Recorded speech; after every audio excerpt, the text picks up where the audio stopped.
Ever shared a Google Slides presentation and cringed at a long, messy link staring back at you? In this video, I'll show you exactly how to rename a link in Google Slides so it looks clean, professional, and easy for your audience to understand, perfect for any presentation in 2025. Start by opening your browser and heading to Google Slides. If you're not signed into your Google account, you'll be prompted to log in. You need to be signed in to access or edit any presentation. From the homepage, you can either open an existing presentation or start with a fresh one. If you're creating something new, just click on the blank template. Once your presentation is open, choose the slide where you want the link. You can click into an existing text box or insert a new one. Now look at the top menu and select Insert, then choose Link. A small box will appear. In the URL field, paste the link you want to use. Make sure you've copied it beforehand so you can drop it right in. Directly under that, you'll see a field called Text to Display. This is the key to renaming your link.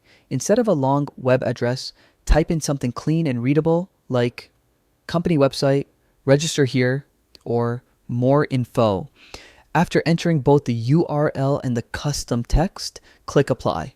Your renamed link will now appear on the slide using the text you entered, not the full URL. To double check or edit it, just click the link in your slide. You'll see a small pop-up with options like Open Link and Edit Link.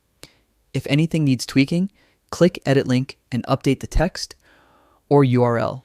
That's all it takes to rename a link in Google Slides.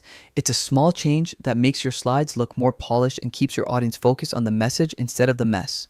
If this helped you clean up your presentation, stick around for more quick tips that make your slides stand out. Thanks for watching and happy presenting.